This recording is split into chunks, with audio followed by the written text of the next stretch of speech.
Este programa é patrocinado pelos amigos e parceiros do Ministério Joyce Meyer. Você pode dizer: recuso-me a temer o trabalho que eu tenho que fazer hoje? A força de Deus vai estar comigo e eu vou conseguir fazê-lo e vou fazê-lo com um sorriso no meu rosto. Eu sou Joyce Meyer e eu acredito que Deus pode curá-lo em todas as áreas que você sofre. A Bíblia não nos diz para trabalharmos pela nossa salvação, ela é um presente de Deus. Efésios 2, 8 e 9 nos diz claramente que é pela graça que somos salvos por meio da fé. É um dom de Deus, não vem das obras, para que ninguém se glorie. E que linda a Escritura! Mas da mesma forma que somos salvos, é como nós devemos viver. E quando nascemos de novo, quando somos salvos, quando recebemos Cristo como nosso Salvador, uma semente de tudo o que precisamos para viver uma vida piedosa ou para sermos transformados à imagem de Cristo é plantada em nosso espírito, porque o Espírito Santo vem habitar em nós. Então, gosto de dizer que nos tornamos grávidos de tudo o que Deus é, mas estar grávido não significa que demos à luz. Existe um tempo de crescimento, existe um tempo de aprendizado e amadurecimento, e não trabalhamos pela nossa salvação, mas há uma escritura em Filipenses 2, 12 e 13, que diz que devemos desenvolver a nossa salvação com temor e tremor. Eu vou ler para você na versão amplificada, é um pouco longa, mas tente acompanhar e entender isso aqui. Portanto, meus amados, isto é Paulo, assim como vocês sempre obedeceram às minhas sugestões, agora não só com o entusiasmo que mostrariam se eu estivesse aí com vocês, mas muito mais agora, na minha ausência, desenvolvam, cultivem e levem até o fim e completem totalmente a sua própria salvação. O que isso significa? Completar totalmente.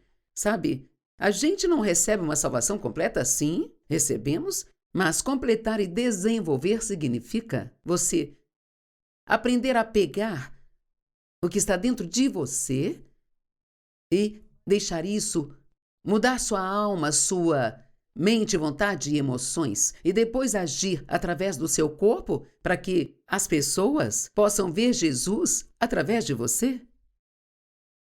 Há tão poucos cristãos que realmente se comportam como Cristo. Podemos ir à igreja a vida inteira e nunca realmente amadurecer e ser transformados à imagem de Cristo. Isso exige maturidade e crescimento e vai exigir passar por coisas que você não vai gostar. Vai exigir algum sofrimento e dor. Então ele diz: cultivem, levem até o fim e completem totalmente a própria salvação. Com reverência, temor e tremor, com desconfiança de si mesmo.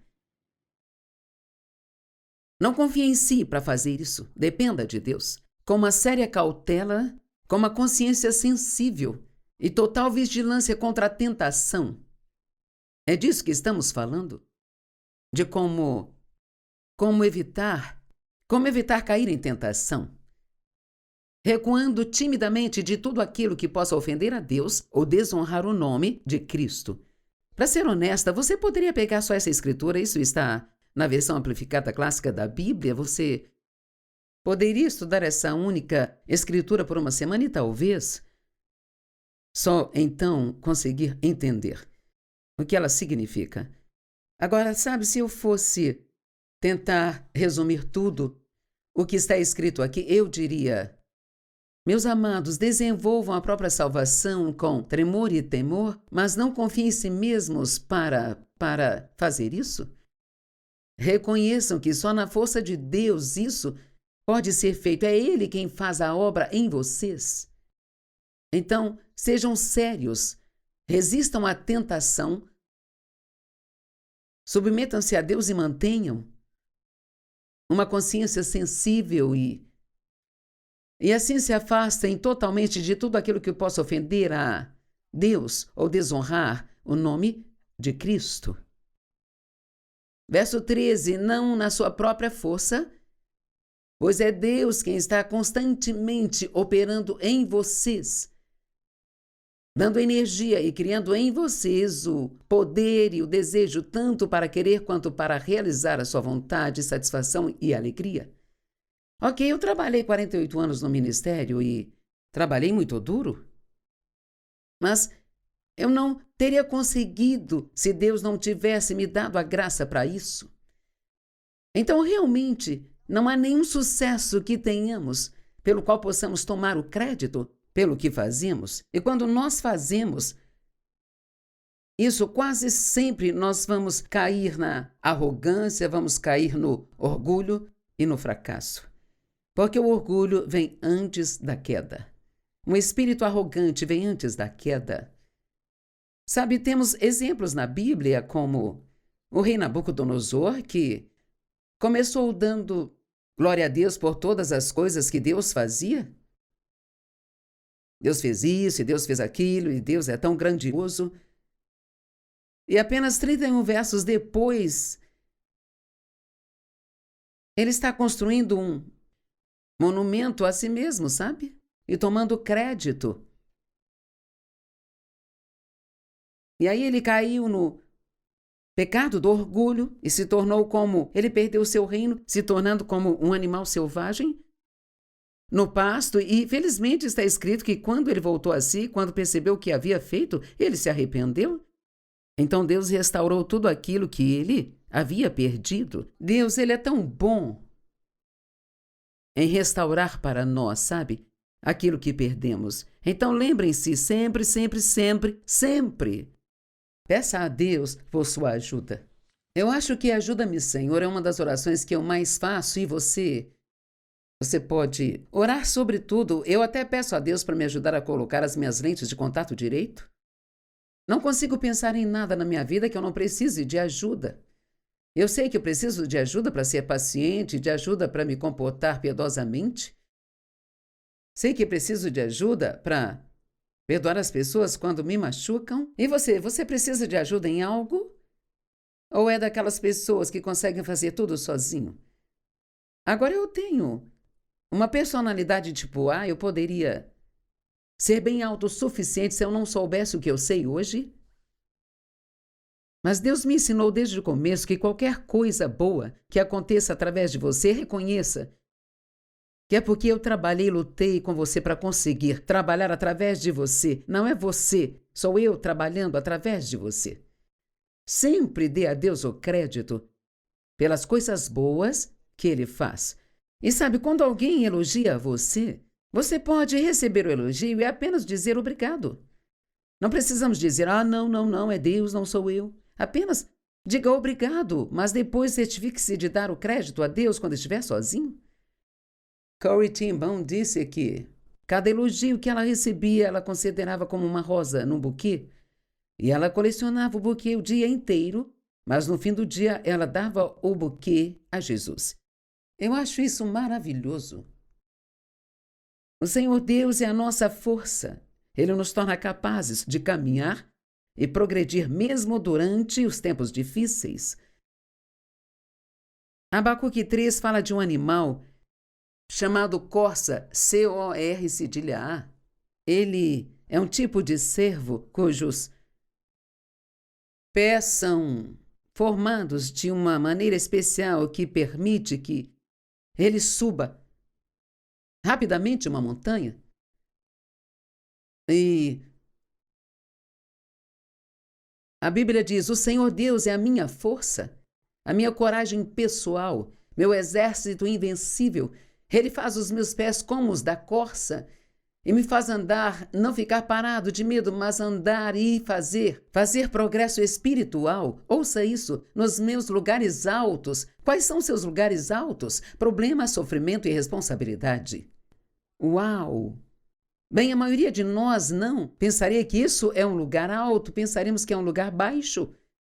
Mas ele diz que quando você tem um problema, quando você está sofrendo ou assumindo responsabilidade extra, se você puder ser como essa corça, então você pode ser estável e continuar progredindo, sabe?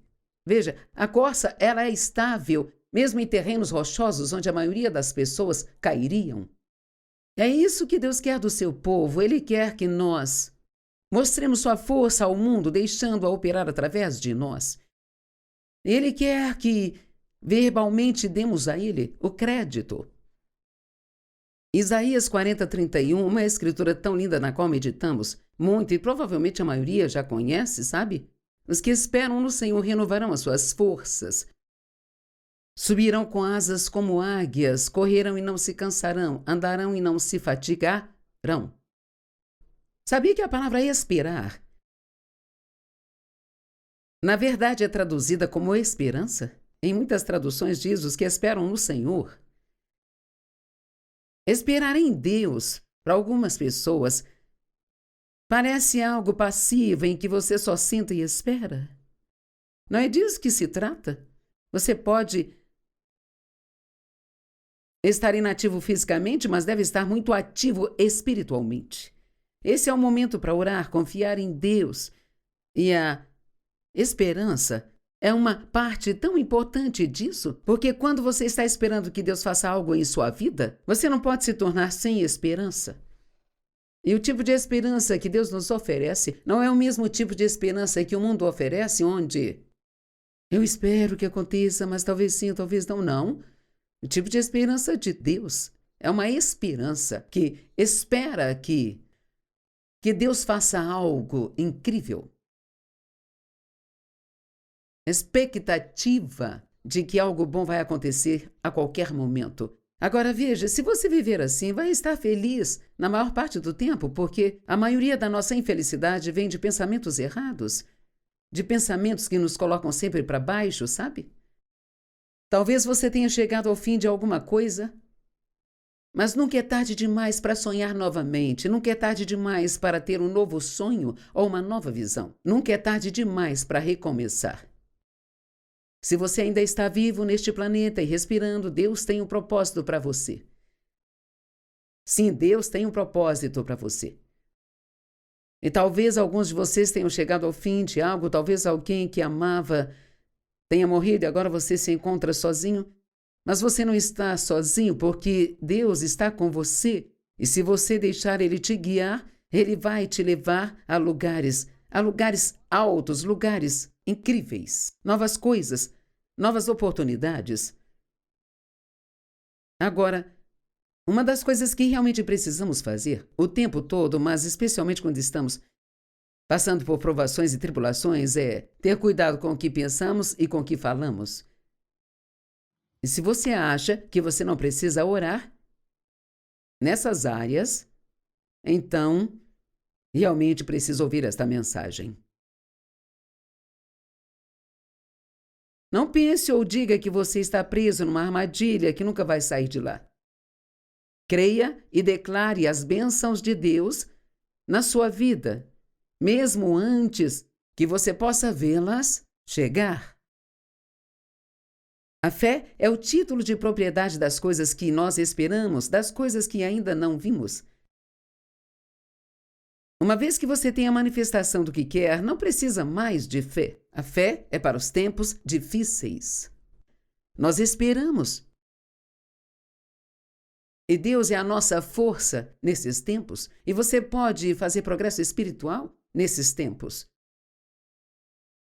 Mas quando sentir que Deus não está operando na sua vida, esse é o melhor momento para abrir a boca e dizer: Deus está operando na minha vida. Eu vou ver os resultados do que Ele está fazendo a qualquer momento.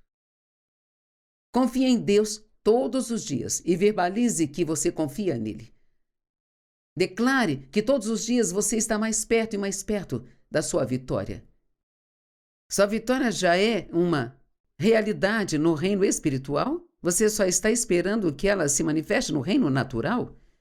E eu acredito que nossas palavras, quando concordam com Deus, se existe uma promessa na palavra de Deus, então eu declaro essa promessa e eu acredito que verbalizar nossa fé em Deus pode ajudar a trazer as coisas do reino espiritual para o reino natural, onde vivemos, mas se eu estiver sempre dizendo, bem, isso nunca vai mudar, isso não está funcionando, sabe, a fé não está funcionando, não sei por que não estou conseguindo minha vitória, nenhuma dessas coisas ajuda você.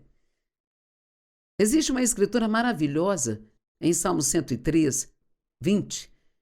Essa escritura significa muito para mim e espero que você entenda. Porque sua vitória já é um fato no reino espiritual, sabia disso?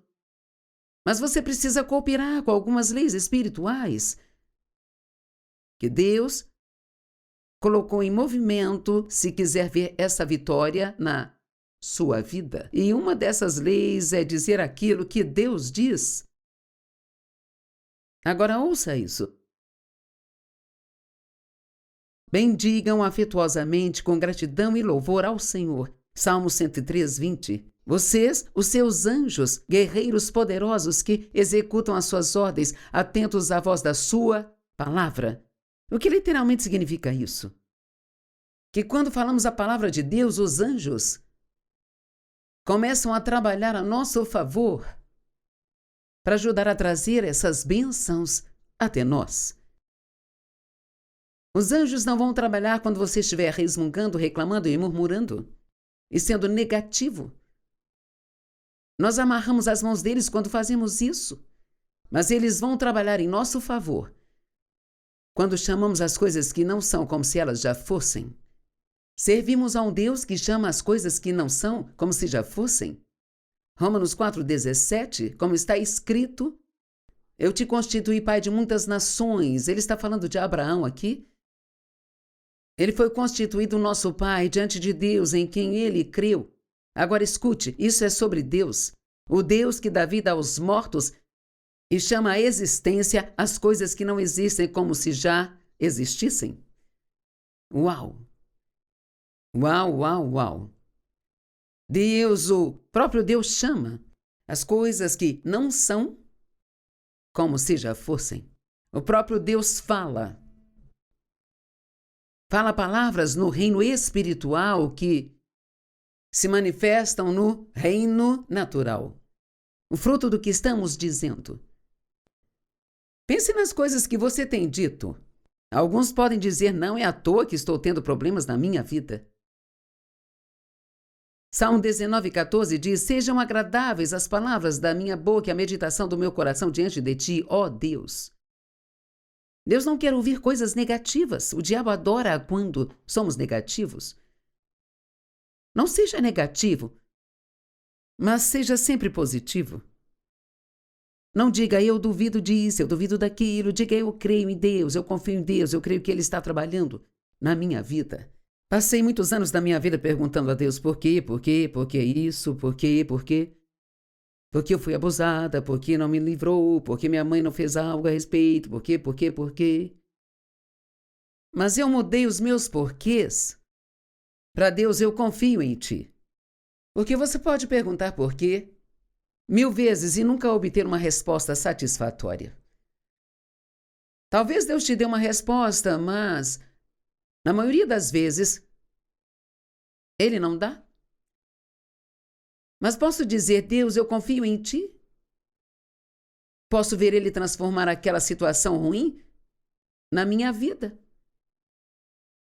Há alguns anos atrás, eu tive um coágulo nas minhas costas que danificou os nervos do meu quadril nesta perna e eu só conseguia levantar a minha perna até esta altura na cama, sabe? E eles estavam preocupados porque aqueles nervos nem sempre se curam sozinhos. E então, era importante o que eu dizia e como eu me comportava, sabe? E me puseram no hospital de reabilitação e uma das primeiras coisas que eu disse foi, Deus me ajude a agir direito. Quero ser uma boa testemunha de ti, não quero ficar rabugenta, irritada, não quero começar a ser má com as pessoas, nem sentindo pena de mim mesma. Me ajude a ser como aquela corça nos altos montes que continua fazendo progresso espiritual, mesmo em tempos de dificuldades. Fiquei boa bastante para voltar para casa com andador, mas como eu sou um pouco tola, Tentei atender o meu celular enquanto eu estava no andador e o telefone estava lá atrás. Eu estiquei a minha mão para pegá-lo e então eu caí e quebrei esta perna. Não a perna, mas o osso da fíbula da minha perna inferior. E então, no total, passei 2 meses e meio até eu estar de volta ao normal e, graças a Deus, estou de volta ao normal, porque muitas pessoas poderiam passar por isso e, na minha idade, talvez nunca se recuperarem totalmente. Mas acho que foi importante que eu não tenha dito coisas negativas durante isso. Eu não senti pena de mim mesma, eu não perguntei a Deus por quê, foi minha culpa. Eu ter esticado a mão para pegar o celular, sabe? Não de Deus. O que é uma lição sobre o quanto nós somos viciados em nossos celulares. Sejam agradáveis as palavras da minha boca e a meditação do meu coração diante de ti, ó Deus. Porque nossos pensamentos são tão importantes. Porque a Bíblia diz como o homem pensa em seu coração, assim ele é. Uau! O quê? Vou me tornar como meus pensamentos? Eu sempre digo, para onde a mente vai, o homem a segue. Agora pense, se você pensa em algo, sei lá, digamos que você esteja em casa à noite e comece a desejar sorvete. Oh, cara, você realmente quer um sorvete. E em casa não tem um sorvete. Se você pensar em sorvete por muito tempo, muito provavelmente pegará o carro e irá a uma loja de sorvete e comprará. Porque a sua mente foi para aquela loja. E você comprou o sorvete e a sua mente te viu comendo sorvete e você não resistiu, foi lá e comprou. Então, às vezes, quando você está prestes a fazer algo que, na realidade, você realmente não quer fazer, a primeira coisa que precisa é parar de pensar nisso e pensar em outra coisa? Sabe, esse é um exemplo bem simples, mas, às vezes, as coisas são mais importantes. A ponte da escravidão para a liberdade é renovar os seus pensamentos e atitudes diariamente. Ouça Efésios 4, do 22 ao 24. Despojem-se da velha natureza. Está falando do velho homem antes de Cristo.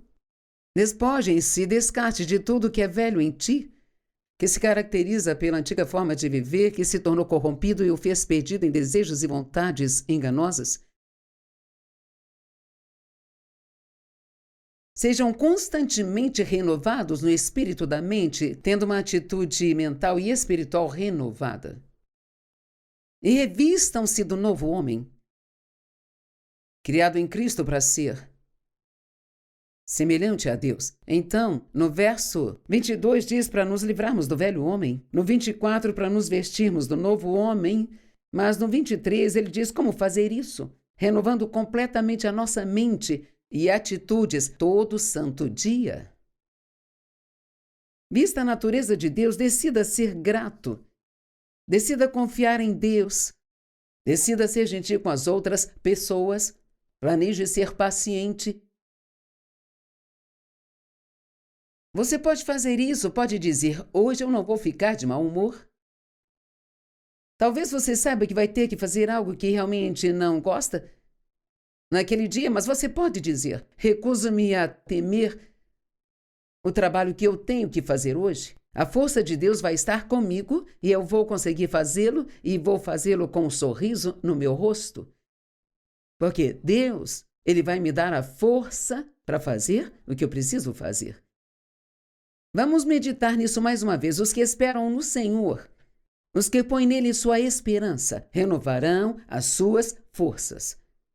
Eles subirão com asas como as águias, correrão e não se cansarão, caminharão e não se fatigarão.